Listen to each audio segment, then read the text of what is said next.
Hi అండి. అందరికీ నమస్కారం. మకర రాశి వారు జాగ్రత్తగా వినండి. జూన్ నెలలో ఒక స్త్రీ కారణంగా తీవ్ర విషాదం అనేది జరగబోతుంది. పనులన్నీ కూడా పక్కన పెట్టేసి వీడియోను ఒంటరిగా చూసే ప్రయత్నం అయితే చేయండి. ఈ వీడియోని మాత్రం అస్సలు మిస్ అవ్వద్దు. ఎందుకలా చెప్తున్నాను అంటే కనుక ఈ వీడియోని ప్రముఖ జ్యోతిష్యులను సంప్రదించి ఈ రాశి వారికి జరగబోయేది మీ ముందుకు తీసుకురావడం అయితే జరిగిందండి. ఈ వీడియో మీరు చూడటం వల్ల 100కు 100% లాభమే తప్ప ఎటువంటి నష్టం అనేది జరగదనమాట. అలాగే మీకు ఆ స్త్రీ ఎవరనేది కూడా పూర్తిగా పేరుతో సహా వివరించడం అయితే జరుగుతుంది. ఆ స్త్రీ కారణంగా ఎటువంటి నష్టం మీకు జరగబోతుంది, అలాగే మీరు జీవితంలో ఇప్పుడు ఎదుర్కోగలిగే నష్టాలేంటి, వాటిని రాకుండా తప్పించుకోవడం కోసం ఎటువంటి పరిహారాలు పాటించాలి, వచ్చే అదృష్టాలు ఏంటి, వాటిని దక్కించుకోవడం కోసం మీరు ఎలా అలర్ట్గా ఉండాలి, ఇవన్నీ కూడా మీకు పూర్తిగా వివరించడం అయితే జరుగుతుంది. కాబట్టి మళ్ళీ చెప్తున్నాను, వీడియోని ఎక్కడా కూడా స్కిప్ చేయొద్దండి. చివరి వరకు పూర్తిగా చూడండి. ఆలస్యం చేయకుండా వీడియోలోకి అయితే వెళ్ళిపోదాం. వీడియోలోకి వెళ్ళే ముందు ఒక చిన్న రిక్వెస్ట్ అండి. మొదటి ఛానల్ని చూస్తున్నట్లయితే ఇప్పుడే సబ్స్క్రైబ్ చేసుకొని వీడియోకి ఒక లైక్ ఇచ్చి హైప్ ఇచ్చి కింద కామెంట్ సెక్షన్లో జై సంతోషి మాత అని చెప్పి కామెంట్ చేయండి. ఈ రాశి వారిని మనం ఇప్పుడు ప్రస్తుతం ఉన్న కాలంలో వ్యక్తిగతంగా గమనించుకున్నట్లయితే కనుక వీరు చాలా అంటే చాలా ఒంటరితనంగా ఫీల్ అవుతున్నారనే చెప్పుకోవచ్చు. వీరు పైకి గంభీరంగా కనిపించినప్పటికీ కూడాను, అలాగే వీరు ఎదుటివారితోటి మాట్లాడే విధానం ఏదైతే ఉంటుందో ఆ యొక్క మాట తీరులో కూడా చాలా ధైర్యం ఉంటుంది. అలాగే ఎదుటి వ్యక్తులను చాలా తేలిగ్గా నమ్మేస్తూ ఉంటారనమాట. ఈ విధంగా తేలిగ్గా నమ్మేయడం అనేది వీరి యొక్క మంచితనమే కావచ్చు. కానీ అవతల వారికి అది అవకాశంగా ఉండటం వలన ప్రస్తుత రోజుల్లో అవకాశవాదులే ఎక్కువగా ఉంటున్నారు. ఈ విధంగా అవకాశవాదులు ఉండటం కారణంగా ఈ రాశి వారిని వారి యొక్క స్వలాభం కోసం వాడుకోవడం, వారి యొక్క అవసరాలు తీర్చుకోవడానికి వాడుకోవడం, వారి పనులన్నీ కూడా తీర్చుకున్న తర్వాత వీరిని పక్కకి నెట్టేయడం, ఇటువంటివన్నీ కూడా జరుగుతూ ఉన్నాయి. అలాగే రాశివారు చిన్నతనం నుంచి కూడా, అంటే ఊహ తెలియక ముందు ఏ సుఖాలు అనుభవించారు, ఏ ఆనందాలు అనుభవించారు, ఏ భోగాలు అనుభవించారో అది వారికి గుర్తుంటుంది కదా. అంతవరకే. కానీ ఎప్పుడైతే వివాహం అనేది వీరికి జరుగుతుందో ఆ వివాహం జరిగిన దగ్గర నుంచి వీరి జీవితంలో అనేక రకాలైనటువంటి మార్పులు చోటు చేసుకుంటాయి. ముఖ్యంగా చెప్పాలంటే కనుక వీరి జీవితం ఏదైతే 80%, 60% గడిచిపోతూ ఉందో ఇందులో సగానికి పైగా కష్టాలు ఎప్పుడు అడపాదడప వచ్చే చుట్టాలలాగా సుఖాలు వచ్చి పలకరించి వెళ్ళిపోతాయే తప్ప జీవితంలో అసలు మేము పుట్టిందే కష్టాల కోసమేనా, మేము పెరిగింది కష్టాల కోసమేనా, మాకు పెళ్ళయింది కష్టాల కోసమేనా అన్నట్లుగా వీరి జీవితం అనేది ఉంటుందన్నమాట.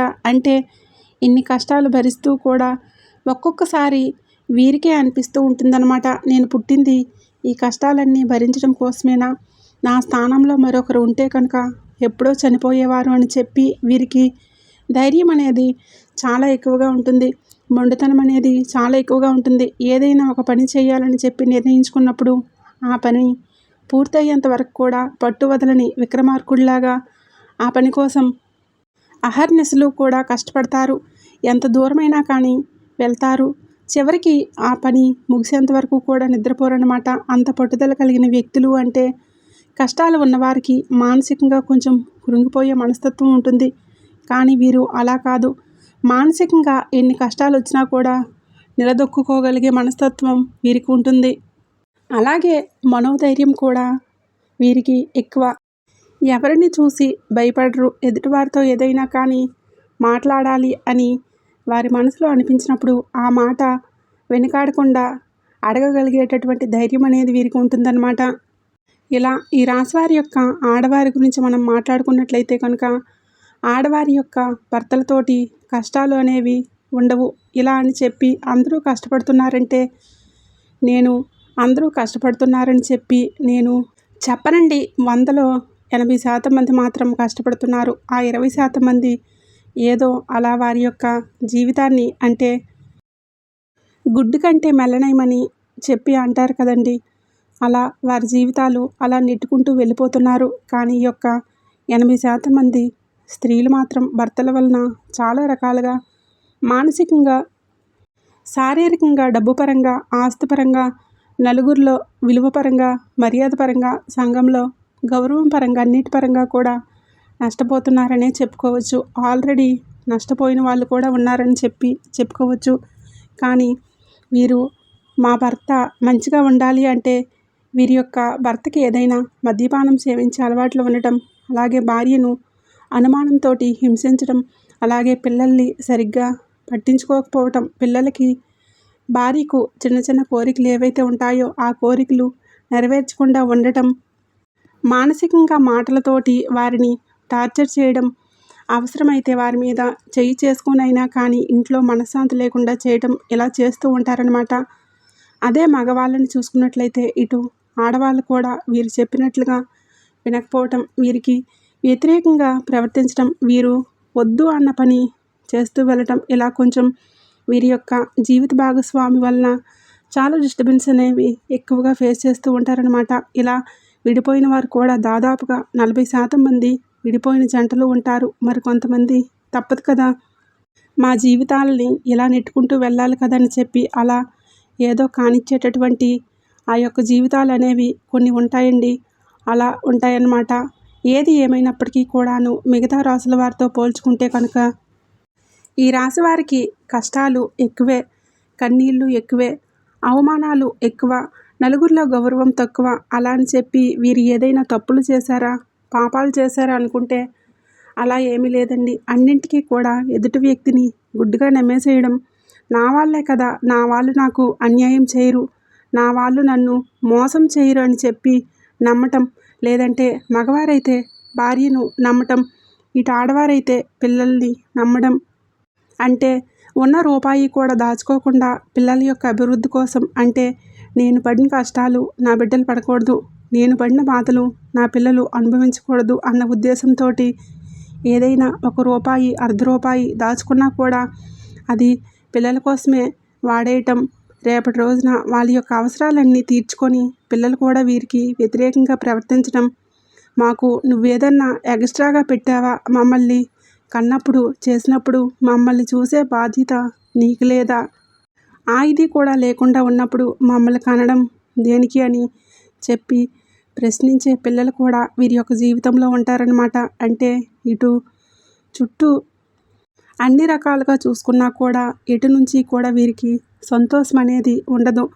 అలాగే వీరి యొక్క పరిస్థితులను చూసి కుటుంబంలో బంధువుల్లో ఎవరైతే ఉంటారో వీరి యొక్క ఆ కష్టాలు, బాధలు ఇప్పటి రోజుల్లో అయితే అంతే కదండి, అన్నీ బాగుంటే పిలిచి మరీ ఆహ్వానించి మర్యాదలు చేస్తూ ఉంటారు.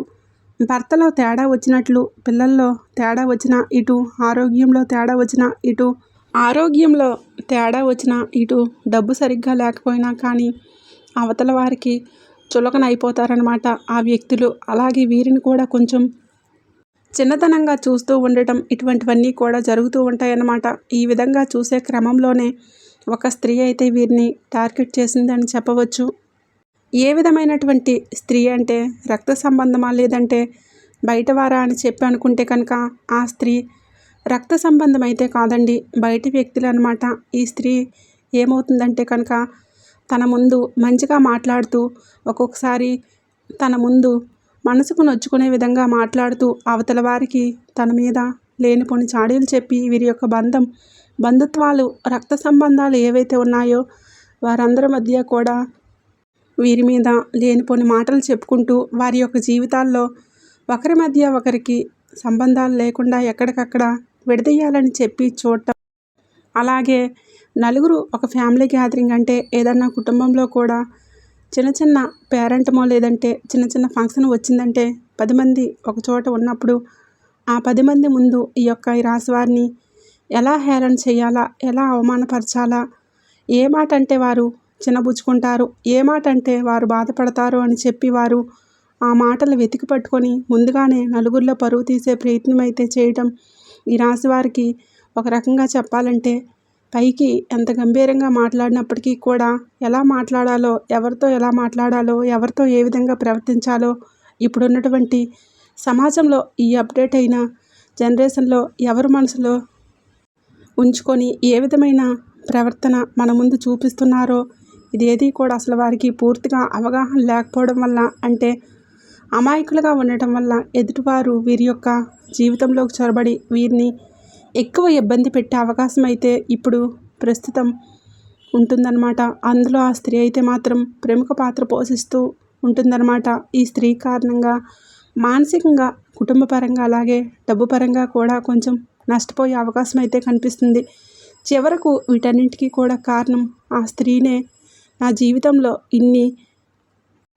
ఇన్ని ఎగుడు దిగుళ్ళు జరుగుతున్నాయి కానీ, ఇన్ని ఒడిదుడుకులు జరుగుతున్నాయి కానీ, ఏదన్నా నష్టం జరుగుతుందన్నా కానీ నా వాళ్ళు నన్ను నిందిస్తున్నారు, నన్ను వేరుగా చూస్తున్నారు, నన్ను దూరం పెడుతున్నారు అని చెప్పి మనసులో అనిపిస్తున్నా కానీ దీని అంతటికీ కూడా కారణం ఆ స్త్రీ అని చెప్పి వీరి మనసుకు తెలుస్తున్నా కానీ ఎక్కడా కూడా వారిని అడగలేని పరిస్థితి. ఎందుకు అంటే కనుక ఏదైనా కానీ బంధువుల్లో ఏదైనా మొహాన అడగాలి అని చెప్తే కొంచెం ఇబ్బందిగానే అనిపిస్తుంది. అలాగే బంధుత్వాలు పెంచుకోవాలి కానీ తగ్గించుకొని తెగ్గొట్టుకోవాలి అనే ఆలోచన ఎవరికీ కూడా ఉండదు. కాబట్టి ఒక్కొక్కసారి వీరు లొంగక తప్పడం లేదనమాట. కానీ ఇన్ని అగచాట్లు పడుతున్న వీరికి శివానుగ్రహం అనేది చాలా ఎక్కువగా ఉంటుంది. ఎందుకంటే ఎన్ని కష్టాల్లో ఉన్నా, ఎన్ని బాధల్లో ఉన్నా కూడా ఎదుటివారికి మంచి చేయాలనే చూస్తారు. మాకు ఏవైతే కష్టాలు వచ్చాయో, మేము వేటి కారణం చేత ఇబ్బందులు పడుతున్నామో, లేదంటే ఏ తప్పు జరగటం వల్ల మాకు ఈ కష్టం వచ్చిందో అని చెప్పి అన్నీ ముందుగానే తెలుసుకొని వారికి తెలిసి కనుక ఉన్నట్లయితే ఎదుటివారికి వాళ్ళు పగవారైనా కానివ్వండి, ఎదుటివారికి ఆ కష్టం రాకూడదు, నేను పడిన ఇబ్బంది వాళ్ళు పడకూడదు, నాకు తెలిసింది నేను ఖచ్చితంగా వాళ్ళకి చెప్తాను, వాళ్ళు నష్టపోకూడదు అన్నట్లుగా చాలా మంచి మనసుతో సహాయం చేస్తూ ఉంటారు. ఆపదలో ఉన్న వారిని ఆదుకుంటూ ఉంటారు. అలాగే నా అనుకున్నప్పుడు వారి కోసం ఎంత దూరమైనా వెళ్తారు. ఏ మాటలైనా కూడా మాట్లాడతారనమాట. ఇలా వీరిలో ఉన్నటువంటి ఈ యొక్క మంచి మనసు వల్లే వీరి జీవితంలో ఇన్ని బాధలు పడుతున్నా, ఇన్ని సమస్యలు అనుభవిస్తున్నా ఈరోజు కూడా ఈ యొక్క శివానుగ్రహం అనేది వీరికి ఉండడం చేత వీరి డబ్బుకి ఏ విధమైనటువంటి లోటు లేకుండా, అలా అని చెప్పి లక్షలు ఉంటాయి, కోట్లు ఉంటాయి అని చెప్పి నేను చెప్పనండి. కానీ ఏదో తినడానికి తిండి, కాస్త అవసరానికి రూపాయి చేతిలో ఉండటం, ఇటువంటివి మాత్రం వీళ్ళు చనిపోయేంత వరకు కూడా ప్రశాంతంగానే జరుగుతుందని కూడా చెప్పుకోవచ్చు. అలాగే ముఖ్యంగా ఇప్పుడున్న ప్రస్తుత కాలంలో మానసికమైనటువంటి ప్రశాంతత లేక ఇబ్బంది పడిపోతూ ఉన్నారు. అది కూడా రక్త సంబంధికుల వల్ల, అలాగే డబ్బు పరంగా కూడా కొంచెం, అంటే ఏవైతే వీరికి ఉన్నటువంటి చిన్న చిన్న అనారోగ్య సమస్యలు అయితే ఉంటాయో, అంటే కొంచెం తలనొప్పిగా అనిపిస్తూ ఉండటం, లేదంటే గ్యాస్ట్రిక్ ప్రాబ్లమ్స్ రావటం, అదే కొంచెం వయసు పెద్దవారికి అయితే మోకాళ్ళ నొప్పులు ఎక్కువగా ఉండటం, అలాగే కొంచెం ఎక్కువ దూరం నడిచినా, లేదంటే ఎక్కువ పని చేసినా అలసటగా అనిపించడం, నీరసంగా అనిపించడం. దీనివల్ల ఏమవుతుందంటే కనుక ఎక్కువగా అయ్యో నాకు ఇలా అయిపోతుందే, నాకు ఏదైనా జరిగిపోతుందేమో, ఎంత ఇదయ్యాను, చివరిలో కూడా నాకు మనశ్శాంతి లేకుండా పోతుంది, నా ఆరోగ్యం నాకు సహకరించకుండా పోతుంది, ఇలా ఇటువంటి మానసికమైనటువంటి ఆందోళనతోటి ఇబ్బంది పడిపోతూ ఉంటారనమాట. కాబట్టి ముఖ్యంగా ఈ రాశివారు ఒకటి గుర్తుంచుకోండి, ఇన్ని కష్టాలు వచ్చాయి, మీరు జీవితంలో ఎప్పటి వరకు చూడని కష్టాలు లేవు, మీరు అనుభవించినటువంటి బాధలు లేవు. అలాగే మీకు ఏ వ్యక్తులు మీ ముందు ఏ విధమైనటువంటి ప్రవర్తన చూపిస్తున్నారు, నాలుగు గోడల మధ్య మీరు లేనప్పుడు ఏ విధమైనటువంటి ప్రవర్తనను చూపిస్తారు, అసలు వాళ్ళు ఎవరు, మీ వాళ్ళు ఎవరు, పరాయి వాళ్ళు ఎవరు అనేది మీకు పూర్తిగా తెలుసు.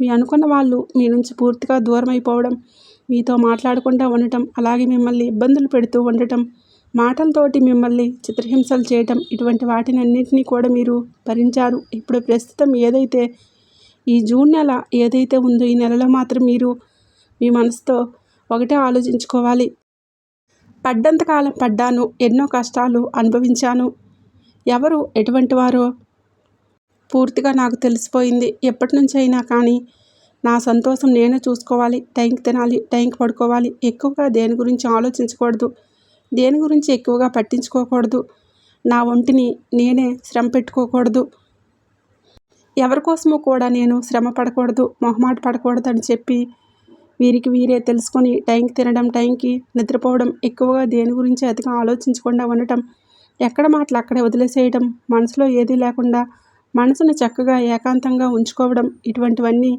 చేసి కాస్తంత దేవుడిని నమ్ముకొని కనుక మీరు ఉండగలిగితే మీ జీవితంలో చాలా రకాలైనటువంటి అద్భుతమైన మార్పులు అనేవి జరుగుతాయి. అలాగే మీరు ఎప్పటినుంచో ఒకటైతే కావాలని చెప్పి కోరుకుంటూ ఉన్నారు. అది కూడా మీ యొక్క అభివృద్ధి కోసం, మీ యొక్క గౌరవ ప్రతిష్టలు పెరగడం కోసం, సంఘంలో మీకంటూ ఒక గుర్తింపు రావడం కోసం. అదైతే మాత్రం ఖచ్చితంగా ఈ సంవత్సరంలో అయితే దొరుకుతుందండి. అందులో ఎటువంటి లోటు లేదు. కాకపోతే దానికోసం ప్రయత్నాలు ఏవైతే చేస్తున్నారో అవి మాత్రం కొంచెం బలంగా చేయండి. ఇక ఎటువంటి ఇబ్బందులు కూడా ఉండవు. అలాగే ముఖ్యంగా జూన్ నెలలో ఒక సోమవారమైనా కానీ ఈశ్వరునికి ఒక చెంబుడు నీటితోటి కానీ, లేదంటే కనుక ఆవు పాలు దొరుకుతాయి కదండి, ఆవు పాలతోటి కానీ అభిషేకం చేసి శివలింగానికి మీ యొక్క సంకల్పాన్ని కనుక మీరు చెప్పుకున్నట్లయితే ఆ శివయ్య అనుగ్రహంతో మీకు ఉన్నటువంటి ప్రతి సమస్య పూర్తవుతుంది. మీకు మంచి ఆరోగ్యం అనేది దక్కుతుందనమాట.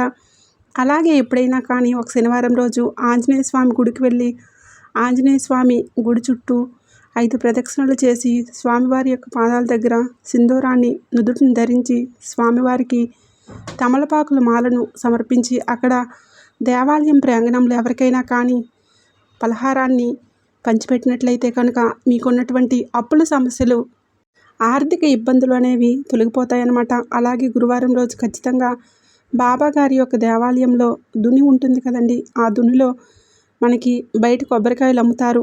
ఎండు కొబ్బరికాయలు దునిలో వేయడం కోసం అని చెప్పి ఆ యొక్క దునిలో కొబ్బరికాయ ఒకటి తీసుకొని, ఎండు కొబ్బరికాయ మీ యొక్క సంకల్పాన్ని చెప్పుకొని మీ సంకల్పం నెరవేరాలని చెప్పి, అలాగే మీ మీద ఉన్నటువంటి నెగిటివ్ ఎనర్జీ పూర్తిగా తొలగిపోవాలని చెప్పి దునిలో ఖచ్చితంగా మీరు ఆ యొక్క కొబ్బరికాయను వేసి మీరు సంకల్పించుకొని దుని చుట్టూ 3 ప్రదక్షిణలు చేయండి. మీరు అనుకున్న కోరిక అనేది ఖచ్చితంగా నెరవేరుతుంది. అలాగే మీరు బయటికి వెళ్ళేటప్పుడు నుదుటిని ఖచ్చితంగా అమ్మవారి యొక్క కుంకుమ కానీ, ఆంజనేయ స్వామి యొక్క సింధూరాన్ని కానీ పెట్టుకుంటే మీరు చేసే పనుల్లో విజయాలు లభిస్తాయి. దీనివల్ల మీకు ఉన్నటువంటి నరదిష్టి, నెగిటివ్ ఎనర్జీ, ఎవరైతే మీ యొక్క పతనం కోరుకునే వాళ్ళు ఉంటారో వారి యొక్క ఏడుపులు ఇవేవి కూడా మీ దరిదాపుల్లోకి చేరకుండా ఉంటాయన్నమాట.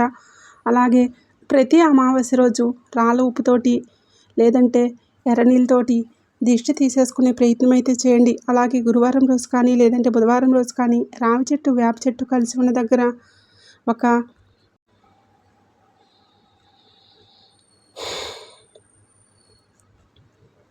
చెంబుడు నీటిని పోసి పసుపు, కుంకుమ, పూలతోటి పూజించుకొని అక్కడ మీరు ఆవు నేతితోటి దీపారాధన చేయండి. దీనివల్ల మీకు ఉన్నటువంటి మీ యొక్క కుటుంబంలో ఏవైతే సమస్యలు, ఆర్థిక ఇబ్బందులు ఉన్నాయో అవన్నీ కూడా పూర్తిగా తొలగిపోతాయి అన్నమాట. అలాగే నల్ల నువ్వులను 1 కేజీ తీసుకొని ఎవరికైనా పంతులు గారికి నల్ల నువ్వులను దానం చేయండి. దీనివల్ల మీ జీవితంలో ఏవైతే ఆ యొక్క చెడు నెగిటివ్ ఎనర్జీ ఉంటుందో, లేదంటే శని ప్రభావం వల్ల మీరు పడుతున్నటువంటి కష్టాలు ఏవైతే ఉన్నాయో అవి పూర్తిగా తొలగిపోతాయి.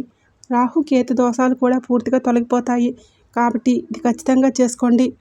అలాగే ముఖ్యంగా ఎప్పుడైనా కానీ గుర్తుంచుకోండి, ఒక శనివారం రోజు అంటే శని త్రయోదశి రోజు చేస్తే ఇంకా మంచిది. ఇది శనివారం రోజు నువ్వుల నూనె తీసుకొని వెళ్ళి నువ్వుల నూనెని శని భగవానుడికి, అంటే మనకి నవగ్రహాల్లో శనిగ్రహం దగ్గరికి వెళ్ళి నువ్వుల నూనెతో అభిషేకం చేసి కాస్తంత అంటే నువ్వులు బెల్లం కలిపిన లడ్డూని నైవేద్యంగా సమర్పించి నువ్వుల నూనెతోటి దీపారాధన చేయండి. దీనివల్ల మీకు చాలా వరకు కూడా సమస్యలు అనేవి తగ్గుతాయన్నమాట. ఇలా మీ జీవితంలో చిన్న చిన్న మార్పులు చేసుకుంటూ, ఇలా చిన్న చిన్న పరిహారాలు చేసుకుంటూ మీరు మంచిగా ఉంటే ఈ నెల రోజులు కూడా ఎటువంటి ఇబ్బందులు ఉండవు, ఎటువంటి సమస్యలు మీకు ఉండవు. హ్యాపీగా లైఫ్ అనేది ముందుకు వెళ్ళిపోతుంది. ఏ కష్టాలు మీరు పట్టించుకోకండి. అర్థమైంది కదండి. ఈ రాశి వారికి ఈ వీడియో నచ్చిందని అనుకుంటున్నాను. వీడియో నచ్చినట్లు అనిపిస్తే ఒక లైక్ ఇచ్చిన వెంటనే హైప్ అని వస్తుంది, హైప్ ఇవ్వండి. కింద కామెంట్ సెక్షన్లో జై సంతోషి మాత అని చెప్పి కామెంట్ చేయండి. మొదటిసారి మన ఛానల్ని చూస్తున్నట్లయితే ఇప్పుడే సబ్స్క్రైబ్ చేసుకుని సపోర్ట్ అయితే చేయండి. ఆ సంతోషి మాత ఆశీస్సులు మీ మీద ఎల్లకాలం ఉండాలని మనస్ఫూర్తిగా కోరుకుంటున్నాను.